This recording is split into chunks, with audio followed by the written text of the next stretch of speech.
Welcome in, everybody, to another deep dive into what's happening in film and TV production. We've got a great roundup of stories from further and better this time around. And honestly, it feels like the whole industry is kind of at a crossroads with all these shifts happening all at once. Oh, yeah, for sure.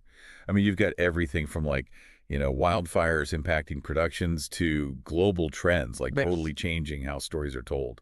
It's a really interesting time to be following this industry. Absolutely. All right, well, let's jump right in then. One of the stories that really stood out to me was Netflix sticking with LA as a production hub, even with all the wildfires they've had in Malibu and Altadena recently. I mean, you've got the strikes, the pandemic recovery, and now you throw this into the mix. It makes you wonder if this is a sign of confidence from them, or are they just being stubborn? Yeah, I think it might be a little deeper than that, though. Like, remember how other studios have been moving their productions around to different locations, Right. kind of spreading the risk? Mm. But Netflix is doubling down on LA. It's like they're saying they're committed to that hub for the long haul.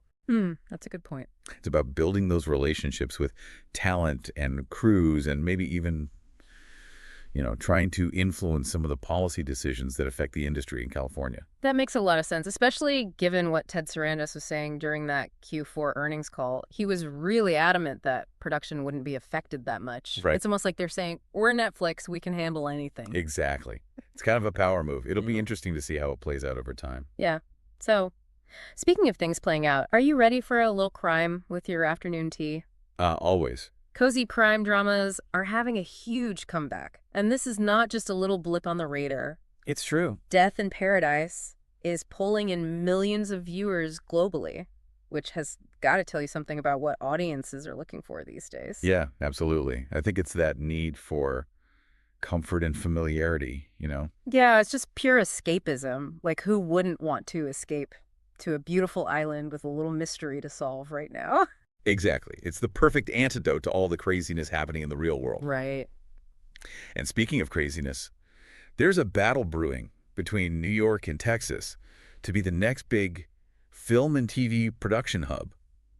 New York just revamped their film incentives, and they're looking pretty good. Oh, yeah, I saw that. Like $100 million fund for independent films. Plus, they're offering a bonus to productions that shoot multiple projects in the state. It's like they're pulling out all the stops. Yeah. But then you've got Texas with these media production development zones, MPZs. Honestly, when I saw that, I was like, what even are those? Yeah, I could see how that would be a little confusing. Basically, there are these areas in Texas where productions can get some pretty significant tax breaks. Oh, okay. There's a way to attract studios and create these little industry hubs within the state. Gotcha. And they just boosted their overall production incentives to $200 million.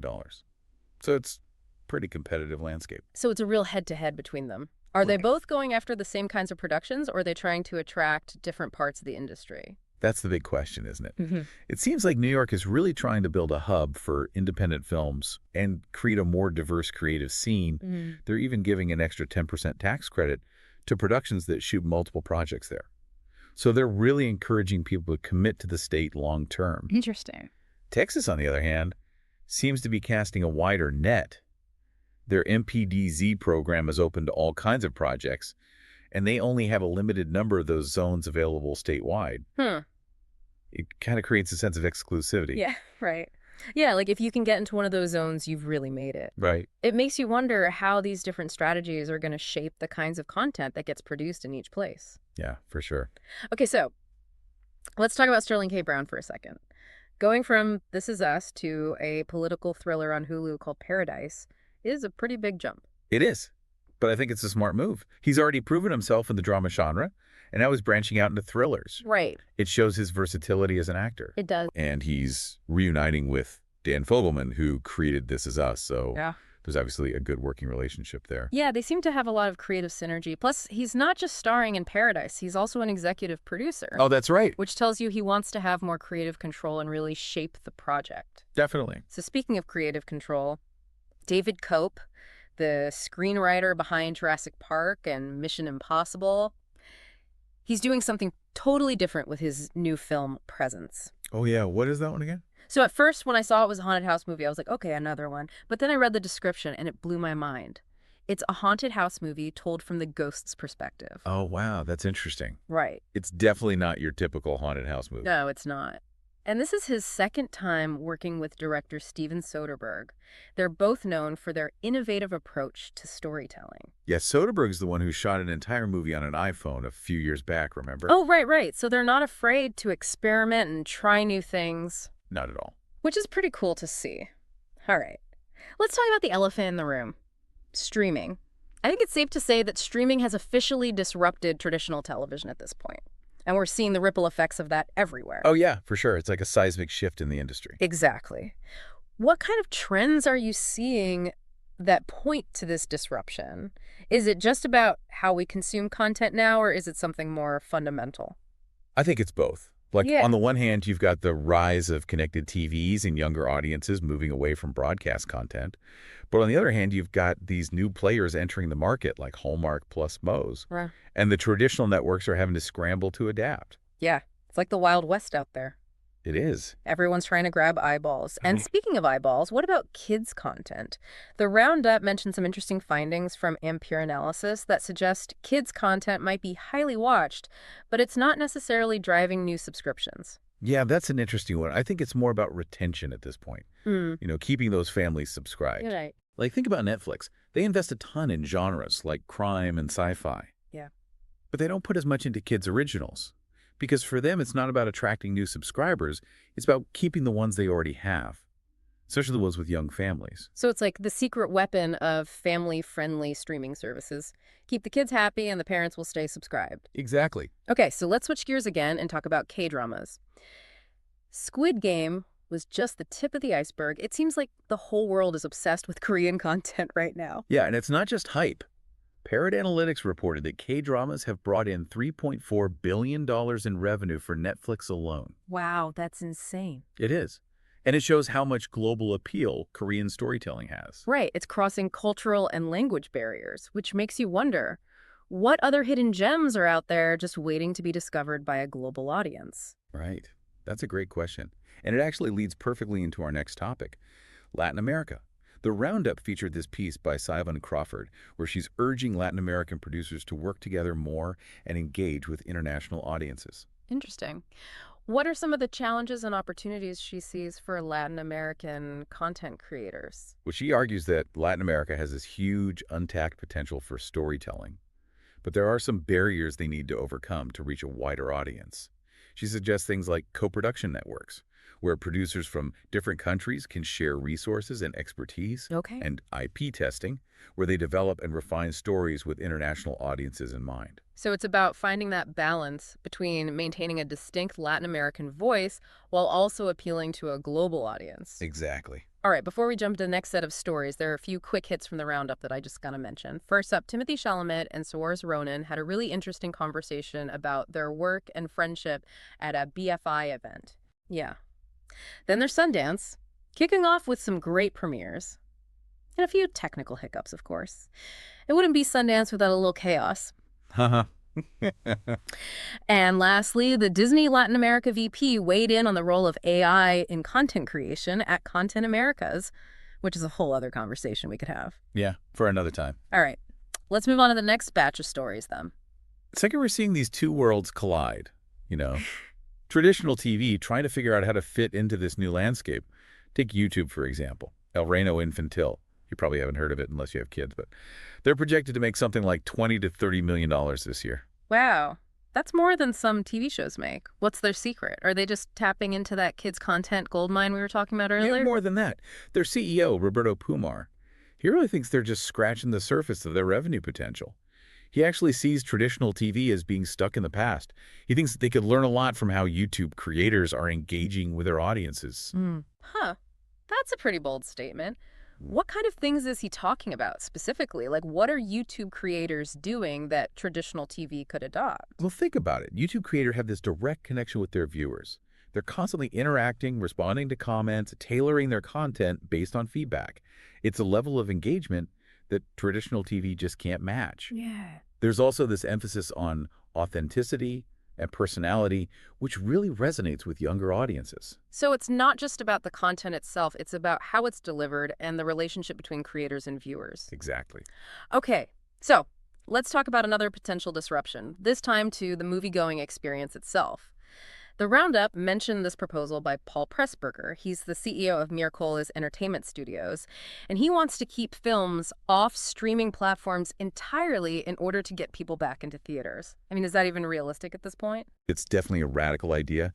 He's basically saying that these short theatrical windows, where movies are available on streaming just weeks after they're released in theaters, he thinks they're devaluing the theatrical experience. Yeah, I can see that. So his solution is to create this sense of scarcity, like advertising movies with the tagline, "will not be released on streaming."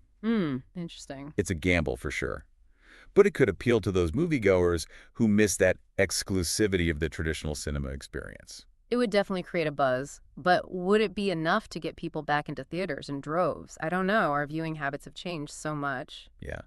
It's tough to say. There's definitely a nostalgia for that shared experience of watching a film in a theater, surrounded by other people who love movies.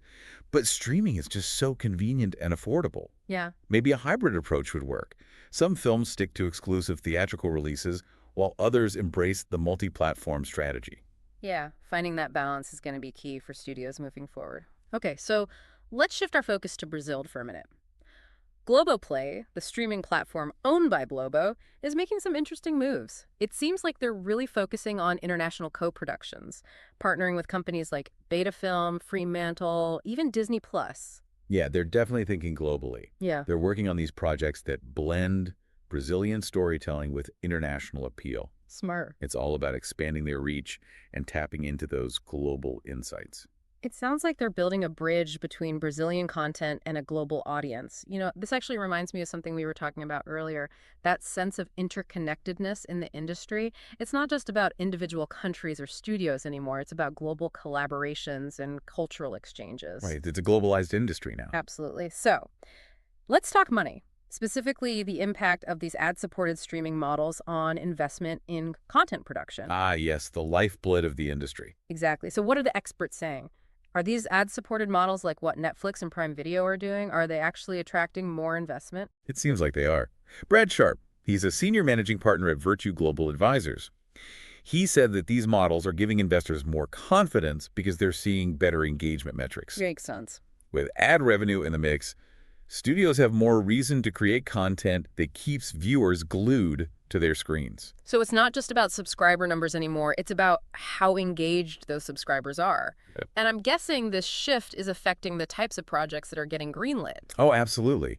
There's this growing demand for creator-driven content. Platforms and studios are willing to invest in talent that can generate high engagement. In fact, Sharp mentioned that there was over $100 million invested in the YouTube group. Dude, perfect. Wow. That's incredible. It really shows the power of user-generated content and the influence these creators have. Yeah, it's blurring the lines between traditional entertainment and what we used to call new media. It is. All right, so speaking of traditional entertainment, what about those big studio projects in development? What stood out to you from the Roundup? Well, Lionsgate TV is developing a series based on the movie Draft Day, but with a basketball twist. Interesting. So instead of quarterbacks and touchdowns, we'll be seeing point guards and slam dunks. So they're taking a familiar concept and adapting it to a new sport. Are they just trying to capitalize on the popularity of basketball, or is there something more to it? Probably a bit of both. Basketball has a massive global following, and adapting a successful film concept gives them a built-in audience. Plus, they've got LeBron James's production company Spring Hill on board. Oh, wow. Talk about star power. Yeah, that's definitely going to get people's attention. What else is in the pipeline? Well, TVNZ is making some waves with their 2025 slate. It's a mix of local productions and global acquisitions. They've got this new scripted series called Warren's Vortex. It's a comedy sci-fi from the creators of Wellington Paranormal.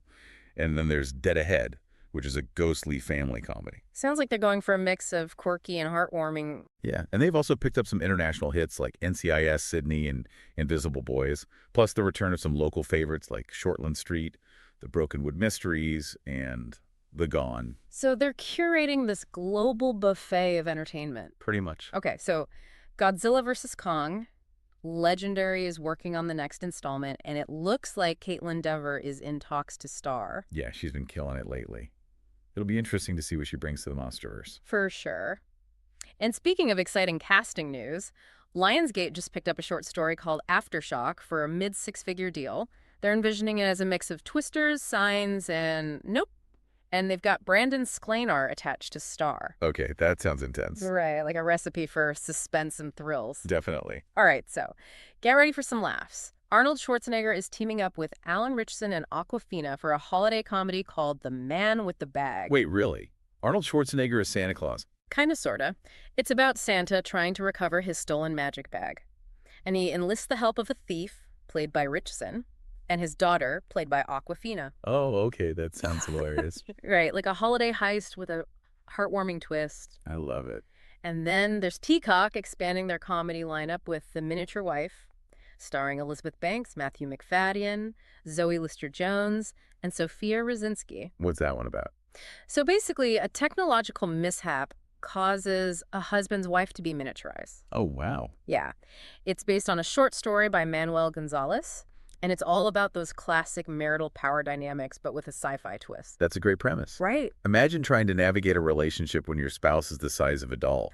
The comedic potential is endless. It is. All right, so for a slightly more serious turn, Gus Van Sant, the director of Good Will Hunting and Milk, he's back with a hostage thriller called Dead Man's Wire. Oh, wow. It's based on a true story from 1977 about this guy who holds a mortgage banker hostage. He demands $5 million and an apology. Jeez, talk about high stakes. Right. Truth is stranger than fiction sometimes. It really is. Okay, so Nickelodeon is doing something interesting. They're launching their first original animated series on YouTube. Really? Yeah. It's called Kid Cowboy. And it follows this young hero and his robot horse fighting for justice in a futuristic world. That's a smart move. Yeah. YouTube's huge with kids. Yeah, they're going where the audience is. Exactly. And for those looking for love, NBC is trying out a new dating show called Love Takes a Village, hosted by Anna Faris and Rick Edwards. Okay. The twist is that the blind dates are secretly filmed in front of a live audience, and then the footage is revealed to the couple at the end. Wow, that's putting your heart on the line. Right. It's like a social experiment disguised as a dating show. I like it. So, let's talk about independent cinema for a minute. Maurice Amaltz, the director of The Unknown Country, is back with a new film called Jazzy. Oh, cool. What's it about? It's a coming-of-age story about two Indigenous girls navigating life in South Dakota. Sounds interesting. It's gotten a lot of praise for its emotional depth and authenticity. It's even been nominated for 2 Independent Spirit Awards. That's awesome. It is. All right, West Wing fans, get ready for a reunion. Bradley Whitford is joining Allison Janney in the 3rd season of The Diplomat on Netflix. Oh, wow. Yep. They're playing the first gentleman and the president. Talk about a power couple. Right. I can't wait to see those two back on screen together. Me neither. And for those who prefer action to politics, Brad Pitt is teaming up with David Ayer, the director of Fury, for a new film called Heart of the Beast. What's it about? It follows this former Army Special Forces soldier and his retired combat dog fighting for survival in the Alaskan wilderness. Okay, that sounds intense. It does. Intense action, stunning scenery, heartwarming bond between man and his best friend. Sign me up. Right. All right, so Ruben Fleischer, the director behind Venom and Zombieland, he's in talks to direct a new Lionsgate project called The Sun Always Sets in the West. Interesting. Do you know anything about the plot? Not yet. But knowing Fleischer's style, we can probably expect something visually stunning and action-packed. Yeah, for sure. And speaking of star-studded projects, Sam Esmail, the creator of Mr. Robot, is directing a paranoid thriller called Panic Carefully, and he's put together an incredible cast. Oh, wow. Who's in it? Get ready for this. Julia Roberts, Eddie Redmayne, Elizabeth Olsen, Brian Tyree Henry, Aidan Gillen, Joe Alwyn, and more. Wow, that's a stacked cast. It is. The film's about the hunt for a cyber terrorist, so expect lots of twists and turns. And technological intrigue. Sounds like a digital age espionage story with a dash of Hitchcockian suspense. Exactly.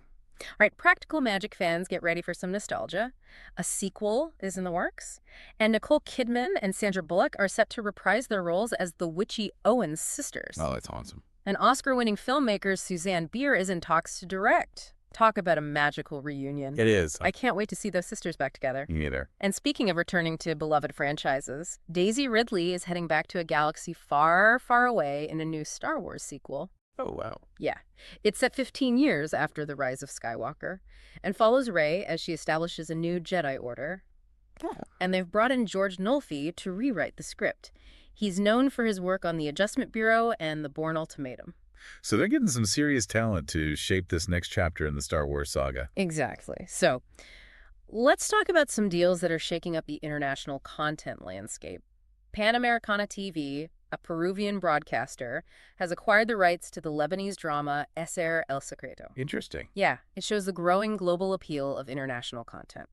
Audiences are eager to experience stories from different cultures, and broadcasters are recognizing the value of diversifying their offerings. Makes sense. And in another interesting deal, Asteria, an AI-driven film studio and documentary plus, have acquired The Reality of Hope. It's a short documentary about this VR artist battling kidney failure and his online friend who becomes his live kidney donor. Oh, wow. That sounds powerful. It's a heartwarming story about human connection in the digital age. I love it. And lastly, Peter Chernon's The North Road Company has acquired Perro Azul. They're a Mexican production company known for Netflix hits like Who Killed Sarah and The Secret of the River. Wow, that's a big move. It is. It shows the growing interest in Latin American content and the potential for global collaborations. It seems like every corner of the entertainment world is buzzing with activity right now, from these blockbuster deals to innovative projects that are pushing the boundaries of storytelling. Yeah, it really is amazing to see this global exchange of stories and ideas happening. It is. But even with all this talk about streaming and international deals, there's still something special about seeing a movie on the big screen. Oh, for sure. Like there's just this magic about sitting in a darkened theater surrounded by other people who love movies. Yes, that shared experience. Mm-hmm. You know, that collective gasp or laugh. Yeah. You just can't get that at home. Right. So speaking of those shared experiences, Sundance is in full swing. And there have been a few technical hiccups along the way. Oh, yeah, I heard about that. The Roundup mentioned some audio issues during the screening of Twinless. That film, starring Dylan O'Brien. Oh, no. Yeah, it must have been a little awkward. Especially for a film that's being compared to Ingrid Goes West and The Cake Maker. Right. It definitely added an unexpected element to the experience. But hey, it's Sundance. Yeah, true. It's all about embracing the unpredictable. Exactly. And even with similar sound problems, Questlove's documentary, Sly Lives, got a standing ovation. Oh, wow. Yeah, it just goes to show you that a powerful story can overcome any technical difficulties. Absolutely. It's a reminder that at the end of the day, it's the stories that matter most. It is. So amidst all the excitement of Sundance, there's also this awareness of how climate change is impacting the industry. Yeah, that's something we can't ignore anymore.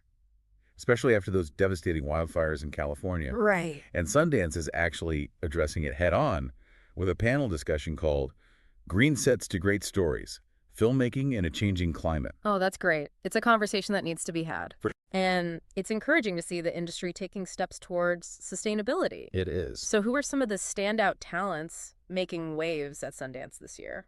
Well, Cynthia Erivo is generating a lot of Oscar buzz for her role in Wicked. I heard about that. There's even talk of her potentially getting EGOT status, which would be incredible. Yeah, that'd be amazing. And then there's Sarah Jessica Parker. She's always been a big advocate for literacy, and she's speaking out against book banning. It's inspiring to see these artists using their platform to champion important causes. It is. So let's head south to Content Americas for a minute. It's all about the Latin American market down there. What were some of the highlights from that event? Well, Diego Martinez Ulanowski's dark comedy thriller, The Perfect Target, did really well at the pitching events. And so did La Cuvacha, which is a kids series focused on music. Cool. It's great to see these projects getting recognition and showcasing the amazing talent coming out of Latin America. Yeah, Latin American content is having a real moment right now. It is. And rightfully so. The Roundup also mentioned Leonardo Aranguabel. He's the VP of Production Operations for Disney Latin America. Oh, yeah. He had some interesting thoughts about how data is changing content creation. Right. He was talking about finding that balance between creativity and data-driven strategies. Yeah. And he also expressed some concerns about the potential downsides of AI in content creation. Mm-hmm. You know, he emphasized that it can't replace human ingenuity and the emotional core of storytelling. It's a good point.